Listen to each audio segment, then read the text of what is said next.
दोस्तों इसमें हम देखने वाले हैं करंट अफेयर के महत्वपूर्ण प्रश्नों को। तो अंत तक दोस्तों बने रहेगा, ये आगामी सभी परीक्षाओं के लिए महत्वपूर्ण है। पहला प्रश्न है दोस्तों यहाँ पर हमारा, हाल ही में किस स्थान पर 14 साल बाद मौडवी महोत्सव की शुरुआत की गई।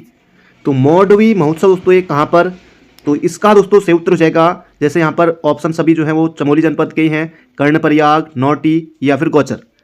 तो इसका सही उत्तर दोस्तों हो जाएगा मौडवी महोत्सव दोस्तों ये कहाँ मनाया गया है, तो इसका सही उत्तर हो जाएगा नौटी गांव, चमोली। ऑप्शन नंबर बी दोस्तों इसका बिल्कुल सटीक उत्तर है। अगला प्रश्न है, कुमाऊं क्षेत्र का पहला मशरूम प्लांट खोला जाएगा। दोस्तों ये कहां पर जो है बनाया जाएगा, कुमाऊं क्षेत्र का पहला मशरूम प्लांट। दोस्तों इसका सही उत्तर हो जाएगा बाजपुर में। बाजपुर दोस्तों उधम सिंह नगर में है, तो इसका सही उत्तर हो जाएगा बाजपुर। और बाजपुर नगर की स्थापना की थी बाज बहादुर चंद ने। अगला दोस्तों प्रश्न है यहाँ पर हमारा, भारतीय दलित साहित्य अकादमी द्वारा डॉक्टर भीमराव अंबेडकर फेलोशिप राष्ट्रीय पुरस्कार 2024 किसे दिया गया। शेखर जोशी, डॉक्टर मनवीर लाल गौतम या फिर चंडी प्रसाद भट्ट। तो जिन जिन अभ्यर्थियों ने अपने मन में ऑप्शन नंबर बी सोचा है तो आपका गलत हो गया है। इसका दोस्तों से उत्तर है चंडी प्रसाद भट्ट को दिया गया है डॉक्टर अंबेडकर फेलोशिप राष्ट्रीय पुरस्कार 2024 का। आगे बढ़ते हैं। अगला दोस्तों प्रश्न है, प्रमुख सूचकांक यहां पर दिए हुए हैं और उत्तराखंड का स्थान। तो 4 प्रश्नों का ही दोस्तों एक प्रश्न यहां पर बनाया गया है। अच्छा दोस्तों यहां पर प्रश्न है, इंडिया जस्टिस रिपोर्ट में दोस्तों कौन सा स्थान है, 14वां स्थान है। ए का जाएगा भैया डी, ए ऑप्शन कटा, डी ऑप्शन भी कटा। बाकी 2 का सीसी होगा, कॉमन वर्ड है। तो यहाँ पर देखिए निर्यात तैयारी सूचकांक में 9 है, तो कॉमन अंक यहाँ पर हम देखेंगे डी अभी तक सही चल रहा है। सी इंडिया जस्टिस रिपोर्ट में दोस्तों 14वीं रैंक है और निर्यात तैयारी सूचकांक में 9वीं है। और इसके अलावा प्रदर्शन ग्रेडिंग इंडेक्स, तो इसमें दोस्तों कौन सी है, 23वीं है। और उपभोक्ता मूल्य सूचकांक में दोस्तों कौन सी रैंक है, ये हो जाएगी 3री। तो यहाँ पर दोस्तों जो ऑप्शन बन रहा है सही उत्तर का जो सहयोग बन रहा है वो दोस्तों यहाँ पर है बी वाला, इंडिया जस्टिस रिपोर्ट। ऑप्शन फिलहाल आपको याद नहीं रखना है, तो एग्जाम में पूछेगा तो 14वीं रैंक है। निर्यात तैयारी सूचकांक में 9वीं हो जाएगी। प्रदर्शन ग्रेडिंग इंडेक्स में 23वां है, 23वीं रैंक है। उपभोक्ता मूल्य सूचकांक में 3री रैंक है। आगे बढ़ते हैं। अगला दोस्तों प्रश्न है, देश की पहली टनल पार्किंग बनाई जाएगी दोस्तों या फिर कहां पर बन रही है टनल पार्किंग, हमारे यहीं बन रही है। तो इसका दोस्तों सही उत्तर हो जाएगा यहां पर हमारा, देखिए इसका दोस्तों सही उत्तर बनेगा ऑप्शन नंबर बी, गंगोत्री और यमुनोत्री के बीच। ऑप्शन नंबर बी दोस्तों इसका बिल्कुल सटीक उत्तर है। अगला दोस्तों प्रश्न है, हाल ही में किन 2 शहरों के मध्य देश की सबसे semi high speed train Vande Bharat का संचालन शुरू हुआ है। अब देखिए दोस्तों देहरादून यहां पर है, तो देहरादून तो सब में है, देहरादून से किसके बीच चली है, तो यहां पर दोस्तों ये हो जाएगा लखनऊ के बीच चली है। ऑप्शन नंबर 3 हो जाएगा इसका सही उत्तर, देश की सबसे semi high speed train Vande Bharat. अगला दोस्तों प्रश्न है यहां पर हमारा, ये भी दोस्तों सम्मान से है, किस समाज सेवी को हाल ही में राष्ट्रीय प्रतिभा सम्मान प्रदान किया गया। समाज सेवी दोस्तों सभी हैं, किसको दिया गया, तो इसका सही उत्तर हो जाएगा सुशील बहुगुणा। बाकी दोस्तों कल्याण सिंह रावत, अनुसुईया प्रसाद बहुगुणा, इनको तो आप जानते हैं। बाकी कुछ नया नाम यहाँ पर, इसका सही उत्तर हो जाएगा सुशील बहुगुणा को दिया गया है राष्ट्रीय प्रतिभा सम्मान। अगला दोस्तों यहाँ पर प्रश्न है, अपार आईडी कार्यक्रम के तहत उत्तराखंड का कौन सा जिला पहले स्थान पर है। अपार, तो अपार में दोस्तों कौन सा है, ये हो जाएगा चमोली है। अपार दोस्तों ए से हो जाएगा ऑटोमेटिक, पी से हो जाएगा परमानेंट, ए से हो जाएगा एकेडमिक, ए से हो जाएगा अकाउंट और आर से हो जाएगा रजिस्ट्री। तो ये दोस्तों अपार की फुल फॉर्म होगी है। आईडी कार्यक्रम के तहत उत्तराखंड का कौन सा जिला दोस्तों प्रथम स्थान पर है, तो ये हो जाएगा चमोली जिला। Option number C. अगला दोस्तों प्रश्न है, हाल ही में आखर संस्था द्वारा आखर साहित्य संस्थान 2024 से पुरस्कृत किया गया है, किसको दोस्तों ये दिया गया है, ये हो जाएगा डॉक्टर गोविंद चातक को। ऑप्शन नंबर डी दोस्तों बनेगा इसका सही उत्तर। आगे बढ़ते हैं दोस्तों, देखिए यहां पर एक जबरदस्त और बिल्कुल धांसू प्रश्न और छपने वाला प्रश्नों में से एक आप इसको कह सकते हैं। उत्तराखंड में प्रस्तावित 38वें राष्ट्रीय खेलों के संबंध में कौन सा विकल्प सही है? अब देखिए 4 ऑप्शन आपके सामने हैं। 38वें राष्ट्रीय खेलों का आयोजन 28 जनवरी से लेकर 14 फरवरी तक उत्तराखंड में दोस्तों हल्द्वानी, उधम सिंह नगर, देहरादून यहाँ हो रहा है। बिल्कुल है, पहला तो सही है। 38वें राष्ट्रीय खेलों की टैगलाइन दोस्तों क्या है? संकल्प से शिखर तक। संकल्प से शिखर तक है, ये आपको याद रखना है, संकल्प से शिखर तक। वहां पर ऑप्शन होगा शून्य से शिखर तक, संकल्प से शिखर तक। तो इस तरह से टैगलाइन अगर पूछी जाती है तो इस प्रश्न को तो ऐसा भी बना सकता है जैसे इसमें सम्मिलित करना है 38वें राष्ट्रीय खेलों की टैगलाइन शून्य से शिखर तक है। तो फिर आप दोस्तों कौन सा सही है, तो ये आप हटा देंगे इस तरह से। तो इसकी दोस्तों जो टैगलाइन है ये हो जाएगा संकल्प से शिखर तक है, ये भी ठीक है। और 38वें राष्ट्रीय खेलों का लोगो सूर्य के बीच में हिमालय को प्रदर्शित किया गया है तथा मोनाल के पंखों को प्रदर्शित किया गया है। बिल्कुल दोस्तों सही है। और 38वें राष्ट्रीय खेलों का मस्कट बोले तो मौली, बोले तो शुभंकर, दोस्तों ये क्या है? मोनाल है, ये भी दोस्तों सही है। यहां पर दोस्तों सभी के सभी ऑप्शन हमारे सही हैं। बाकी दोस्तों स्क्रीनशॉट आप ले सकते हैं, इन तथ्यों को लिख सकते हैं। याद नहीं है तो डेट कब तक है, जो खेल चलेंगे कब से कब तक, जैसे वहां पर देखा 28 जनवरी से 14 फरवरी, या फिर और 3-4 ऑप्शन ऐसे बन सकते हैं। बाकी टैगलाइन याद रखिए संकल्प से शिखर तक। बाकी मौली दोस्तों क्या है, ये मौली दोस्तों क्या है? शुभंकर है, मस्कट, तो याद रखिएगा। आगे बढ़ते हैं। मिशन कोशिश के संबंध में निम्न में से कौन सा विकल्प सही है? जबरदस्त दोस्तों प्रश्न है। इस पहल की शुरुआत उत्तराखंड सरकार द्वारा की गई, जो कि सही है। और इस पहल का उद्देश्य छात्रों को पुरानी कक्षाओं से उत्तीर्ण होकर नई कक्षाओं में प्रवेश करने हेतु एक शैक्षणिक कार्यक्रम उपलब्ध है। क्या सही होगा इसमें से? तो यहां पर दोस्तों दोनों विकल्प हमारे सही हैं। मिशन कोशिश दोस्तों उत्तराखंड सरकार द्वारा शुरू की गई है, जो कि बिल्कुल सही है। और उद्देश्य यही है कि पुरानी कक्षाओं से उत्तीर्ण होकर नई कक्षाओं में प्रवेश करने हेतु एक शैक्षणिक कार्यक्रम है। अगला प्रश्न है एक और जबरदस्त प्रश्न, छपने वाला प्रश्नों में से दोस्तों एक यहां पर जबरदस्त प्रश्न, अगला वाला भी कोई ना कोई आप जरूर से जानते होंगे। राज्य खाद्य सुरक्षा सूचकांक, तो इसमें दोस्तों कौन सी रैंक है? दोस्तों ये जाएगा 18वीं। तो 2 का डी भैया, 2 ऑप्शन कट गए, 2 ऑप्शन कट गए। कॉमन अंक देखेंगे यहाँ पर सीसी है, तो ए का होगा सी। सहकारी समिति कंप्यूटरीकरण में दोस्तों उत्तराखंड का स्थान पहला हो जाएगा। अब यहाँ पर हमारा उत्तर दोस्तों आने वाला है। सामाजिक प्रगति सूचकांक में भारत की रैंक दोस्तों कौन सी है? तो दोस्तों ये हो जाएगी 14वीं रैंक है। और राज्य ऊर्जा और जलवायु सूचकांक में 5वां स्थान है। तो ऑप्शन दोस्तों जो यहाँ पर सही उत्तर का संयोग बन रहा है, ये दोस्तों बनेगा ऑप्शन नंबर बी वाला। सहकारी समिति कंप्यूटरीकरण में दोस्तों स्थान कौन सा है? तो ये हो जाएगा पहला है। राज्य खाद्य सुरक्षा सूचकांक बहुत ज्यादा महत्वपूर्ण है, छपने वाला प्रश्न 18वां है। सामाजिक प्रगति सूचकांक में दोस्तों कौन सी रैंक है? तो 14वीं है।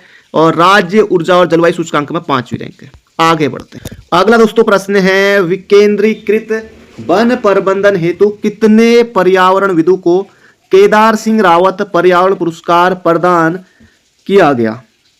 कितने लोगों को दोस्तों किया गया है, यहां पर पूछा जा रहा है। इसका दोस्तों सही उत्तर हो जाएगा ऑप्शन नंबर सी। कितने लोगों को दोस्तों? 4 लोगों। याद रखेगा, जबरदस्त प्रश्न है। ऑप्शन नंबर सी दोस्तों इसका सही उत्तर है। किस किस को दिया गया? कल्याण सिंह रावत, वीरेंद्र गोदियाल, सत्येंद्र भंडारी और मनोज तिवारी। तो इन 4 लोगों को दिया गया है। आगे बढ़ते हैं दोस्तों, एक और धांसू प्रश्न। उत्तराखंड पर्यावरणीय उत्पाद सूचकांक के संबंध में निम्न में से कौन सा विकल्प सही है? सकल घरेलू उत्पाद की तर्ज पर उत्तराखंड पर्यावरणीय उत्पाद सूचकांक की दर 0.9% आंकी गई है। अगला है पर्यावरणीय उत्पाद सूचकांक लागू करने वाला देश का पहला राज्य हमारा प्यारा उत्तराखंड है, जो कि यहां पर दोस्तों दोनों कथन सही हैं। तो उत्तराखंड पर्यावरणीय उत्पाद सूचकांक के बारे में दोस्तों याद रखेगा, सकल घरेलू उत्पाद की तर्ज पर ये चल रहा है और 0.9% दर इसकी आंकी गई है। और ये पहला राज्य भी दोस्तों हमारा राज्य है पर्यावरणीय उत्पाद सूचकांक लागू करने वाला। अच्छा प्रश्न है। अगला दोस्तों प्रश्न है, हाल ही में मुख्यमंत्री पुष्कर सिंह धामी द्वारा राज्य के 3 व्यक्तियों को शिल्प रत्न पुरस्कार दिया गया, निम्नलिखित में से कौन सम्मिलित नहीं है? अच्छा प्रश्न है ना। तो इसका दोस्तों सही उत्तर हो जाएगा जगमोहन नेगी को नहीं दिया गया है। बाकी किसको दिया गया है, इन तीनों का नाम याद रखिए, नर्मदा देवी, कांति देवी, नर्मदा देवी, कांति देवी और दर्शन लाल, इन तीनों को दोस्तों दिया गया है शिल्प रत्न पुरस्कार। नर्मदा देवी, कांति देवी, दर्शन लाल को याद रखिएगा। अगला दोस्तों प्रश्न है, हाल ही में बड़ेत गांव से कत्यूरी शासन काल की ओखलियां प्राप्त हुई हैं, यह गांव किस जिले में है, ये यहां पर आपको बताना रहेगा। दोस्तों यह है अल्मोड़ा जनपद में, अल्मोड़ा ऐतिहासिक नगरी, सांस्कृतिक नगरी, अल्मोड़ा नगरी अपनी। दोस्तों इसका सही उत्तर हो जाएगा ऑप्शन नंबर सी। अगला प्रश्न है, प्रसिद्ध रचना सुबेरो घाम संबंधित है, सुबेरो घाम, उर्मी नेगी, मृणाल पांडे, गुमानी पंथ या फिर लीलाधर जगुड़ी। तो सुबेरो घाम मतलब सुबेरो की मतलब कि सुबह सुबह का घाम मतलब सुबह की धूप। तो ये दोस्तों इसका सही उत्तर हो जाएगा उर्मी नेगी से संबंधित है, ये आपको याद रखना है। उर्मी नेगी दोस्तों 2024 में Dada Saheb film fair award से सम्मानित किया गया है सुबेरो घाम के लिए, तो ये आपको याद रखना है। तो इसका सही उत्तर हो जाएगा उर्मी नेगी। अगला प्रश्न है दोस्तों, अब आपको पता है कि वन रिपोर्ट आई है, तो यहाँ से प्रश्न पूछे जाने की संभावना तो बनती है। बाकी इसमें नहीं आया तो अगले आने वाले एग्जाम में जरूर से बनेगी। 18वीं वन रिपोर्ट के अनुसार उत्तराखंड में सर्वाधिक अति सघन वन वाले जिलों का सही अवरोही क्रम, आरोही यानी कि दोस्तों बढ़ते क्रम में, अवरोही यानी कि घटते क्रम में। तो इन ऑप्शनों के अनुसार दोस्तों आपको यहाँ पर बताना है। तो दोस्तों इसका जो सही उत्तर बनेगा यहाँ पर नैनीताल, देहरादून, उत्तरकाशी और पौड़ी। तो ऑप्शन नंबर दोस्तों बी हो जाएगा इसका बिल्कुल सटीक उत्तर। आगे बढ़ते हैं। हाल ही में करमभूमि फाउंडेशन की ओर से राजीव लोचन शाह को वर्ष 2024 का भैरव दत्त धूलिया पुरस्कार, अब दोस्तों जो करमभूमि पत्र था ना वो भैरव दत्त धूलिया के द्वारा ही निकाला गया था। तो अब करमभूमि फाउंडेशन बन गया है और भैरव दत्त धूलिया के नाम पर पुरस्कार भी चल गया है। तो किया गया है, इनका संबंध किस समाचार पत्र से है, राजीव लोचन शाह का। पहाड़ समाचार, आज का पहाड़, नैनीताल समाचार या फिर इनमें से कोई नहीं। दोस्तों अच्छा प्रश्न है, इसका सही उत्तर हो जाएगा नैनीताल समाचार। पहाड़ पत्रिका ये भी नैनीताल से, आज का पहाड़ दोस्तों ये कहां से, पिथौरागढ़ से। तो इसका दोस्तों सही उत्तर हो जाएगा नैनीताल समाचार, इसका बिल्कुल सही उत्तर है। आगे बढ़ते हैं। उत्तराखंड का पहला मानसिक दिव्यांग पुनर्वास केंद्र खुला है, कहां पर दोस्तों खुला है, रुद्रपुर में खुला है दोस्तों उत्तराखंड का पहला मानसिक दिव्यांग पुनर्वास केंद्र। अगला प्रश्न है, मिस उत्तराखंड 2024 बनी है दोस्तों, कौन बनी है मिस उत्तराखंड 2024, दिव्या सिंह, तानिया सिंह, नेहा सक्सेना, अनन्या सक्सेना। दोस्तों मिस उत्तराखंड 2024 बनी है तानिया बनी है, तानिया सिंह इसका सही उत्तर है। अगला प्रश्न है, 18वीं वन रिपोर्ट के अनुसार सर्वाधिक मध्यम सघन वन तथा खुले वन वाला जिला है। दोस्तों प्रश्न में ध्यान से सुनिए, यहां पर देखिए सर्वाधिक मध्यम सघन वन और तथा सर्वाधिक खुले वन, तो एक किस जनपद में दोस्तों, इसका यहां पर सही उत्तर बनेगा पौड़ी गढ़वाल। अगला प्रश्न है दोस्तों, गणतंत्र दिवस 2025 के लिए उत्तराखंड की झांकी का विषय क्या है। अच्छा प्रश्न है दोस्तों, मानसखंड मंदिर माला योजना पर, हिल यात्रा पर, साहसिक खेलों पर या फिर उपयुक्त सभी पर। दोस्तों इसका सही उत्तर हो जाएगा साहसिक खेलों पर है, याद रखिएगा बिल्कुल मौजमानी। गणतंत्र दिवस 2025 के लिए उत्तराखंड की झांकी का विषय हो जाएगा साहसिक खेलों पर। अगला दोस्तों प्रश्न है, हाल ही में कफुआ मेले का आयोजन किस स्थान पर किया गया। दोस्तों कफुआ मेले भी दोस्तों बहुत पूछे जाते हैं, रवाई घाटी में लगा है, रवाई घाटी। ऑप्शन नंबर बी होगा इसका सही उत्तर। अगला दोस्तों प्रश्न है, डेफ ओलंपिक स्कीइंग चैंपियनशिप में प्रतिभाग करने वाली देश की एकमात्र खिलाड़ी अमीषा चौहान बनी है, यह किस जिले की है अमीषा चौहान। दोस्तों ये टिहरी जिले की रहने वाली है अमीषा चौहान। अगला प्रश्न है, राज्य का पहला रिमोट पायलट ट्रेनिंग ऑर्गेनाइजेशन की स्थापना कहां की गई है। दोस्तों अच्छा प्रश्न है दोस्तों, ये कहां पर की गई है, देहरादून में की गई है, याद रखेगा पहला remote pilot training organisation Dehradun में। Option number B. आगे बढ़ते हैं दोस्तों, ये भी एक अच्छा प्रश्न है, राज्य सरकार द्वारा हाल ही में किस योजना का नाम परिवर्तित कर ग्रामोत्थान किया गया। ग्रामीण पुनरुत्थान परियोजना, मुख्यमंत्री उद्यमशाला परियोजना या फिर ग्रामीण उद्यम वेग वृद्धि परियोजना। दोस्तों अच्छा प्रश्न है, छपने की संभावना दोस्तों है, थोड़ी बहुत तो है। तो इसका सही उत्तर हो जाएगा ग्रामीण उद्यम वेग वृद्धि परियोजना। तो ये आपको याद रखना है, परिवर्तित कर ग्राम उत्थान किया गया है। अगला प्रश्न है, हाल ही में किसे राष्ट्रीय शिक्षक पुरस्कार के लिए चयनित किया गया है? शिक्षक पुरस्कार दोस्तों किसको दिया गया है, ये यहां पर आपको बताना है। तो इसका दोस्तों सही उत्तर हो जाएगा कुसुमलता गड़िया को। ऑप्शन नंबर बी होगा इसका बिल्कुल सटीक उत्तर। अगला प्रश्न है, राज्य स्थापना दिवस के अवसर पर उत्तराखंड गौरव सम्मान कितने लोगों को दिया गया? तो उत्तराखंड गौरव सम्मान दोस्तों कितने लोगों को दिया गया? तो इसका दोस्तों सही उत्तर बनेगा यहां पर हमारा 5 लोगों को दोस्तों दिया गया उत्तराखंड गौरव सम्मान। सबसे पहले दोस्तों अनिल चौहान, इनका नाम है आपको याद रखना है, सीडीएस अनिल चौहान। प्रीतम भरतवाण को दिया गया। इनमें से दोस्तों इन 5 में से किसको नहीं दिया गया, ये भी फंसाने वाला प्रश्न बनेगा। फिर इनका नाम याद रखिए, अनिल चौहान जी हैं, प्रीतम भरतवाण जी, और आध्यात्मिक गुरु माता मंगला, हेमंत पांडे जो पिथौरागढ़ के हैं अभिनेता हैं, और महेश कुड़ियाल ये चिकित्सक हैं।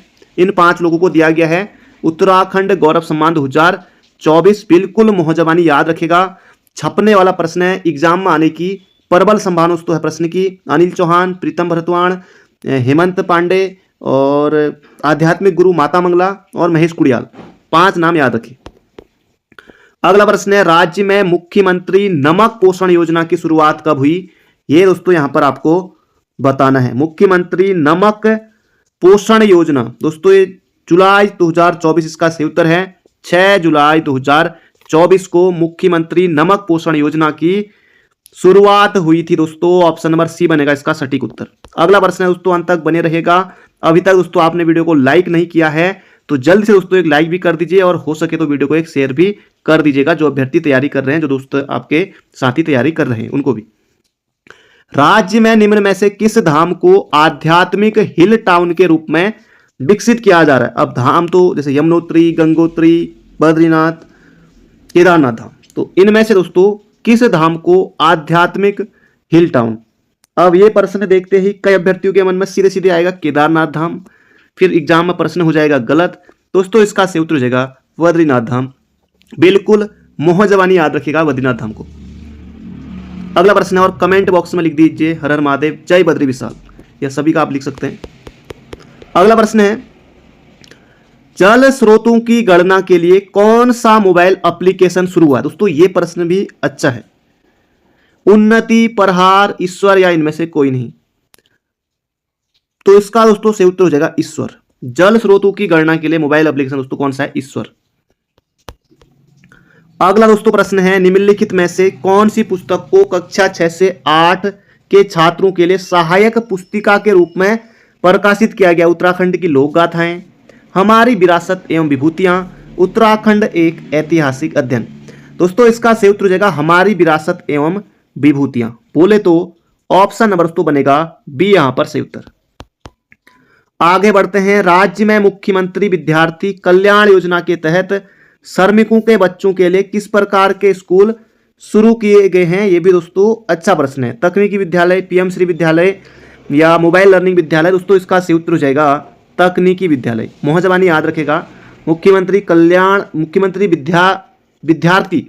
विद्यार्थी कल्याण योजना के तहत श्रमिकों के बच्चों के लिए तकनीकी विद्यालय शुरू किए गए। अगला दोस्तों प्रश्न है, उत्तराखंड राज्य आंदोलनकारी दोस्तों नहीं होगा, राज्य आंदोलनकारी के लिए क्षैतिज आरक्षण विधेयक को राज्यपाल द्वारा मंजूरी प्रदान की गई। दोस्तों कब की गई? 18 अगस्त 2024 को राज्य आंदोलनकारी के लिए दोस्तों कितना आरक्षण है? 10% दोस्तों आरक्षण है। तो ये दोस्तों 18 अगस्त को मंजूरी दे दी गई। अगला प्रश्न है, किन 2 शहरों के मध्य मानसखंड रेल सेवा शुरू की गई? देहरादून लखनऊ, दिल्ली टनकपुर, कलकत्ता टनकपुर या काठगोदाम देहरादून? दोस्तों इसका सही उत्तर हो जाएगा कोलकाता टनकपुर। कोलकाता और टनकपुर के बीच ऑप्शन नंबर दोस्तों इसका सी होगा सटीक उत्तर। अगला प्रश्न है, सतत विकास लक्ष्य हासिल करने वाला राज्य का पहला जिला? अच्छा प्रश्न दोस्तों, सतत विकास लक्ष्य हासिल करने वाला पहला जिला दोस्तों कौन सा है? नैनीताल जनपद है। बिल्कुल मोहजबानी याद रखेगा, UK 04 नैनीताल दोस्तों सतत विकास लक्ष्य हासिल करने वाला राज्य का पहला जिला। अगला प्रश्न है, राज्य अर्थव्यवस्था में पर्यटन क्षेत्र की भागीदारी में कितने प्रतिशत की वृद्धि हुई है? 43, 40, 45, 46। दोस्तों ये हो जाएगा 43% की वृद्धि हुई है। मोह जवानी याद रखिए। अगला प्रश्न है, राज्य की पहली सेवा क्षेत्र नीति सर्विस सेक्टर नीति लागू हुई। ये दोस्तों यहां पर आपको बताना है। तो दोस्तों इसका सही उत्तर हो जाएगा 11 मार्च 2024 को दोस्तों राज्य की पहली सेवा क्षेत्र नीति दोस्तों लागू हुई 11 मार्च 2024 को। अगला प्रश्न दोस्तों यहां पर हमारा आखिरी प्रश्न है, देश का पहला महिला सैन्य नौकायन कहां से शुरू हुआ? कर्णप्रयाग, रुद्रप्रयाग, देवप्रयाग या नंदप्रयाग। अब दोस्तों नौकायन कहा गया है तो रुद्रप्रयाग एक ऑप्शन चलो काट दिया है, 3 ऑप्शन बच गए आपके। इनमें से बताइएगा देश का पहला महिला सैन्य नौकायन अभियान कहां से शुरू किया गया? कमेंट बॉक्स में आपको बताना है। बाकी मिलते हैं बहुत जल्दी एक नई वीडियो में। अपना ध्यान रखिए, स्वस्थ रहिए, मस्त रहिए, हंसते रहिए, मुस्कुराते रहिए। Thank you friend, thank you so much. और वीडियो को शेयर भी करते रहिए।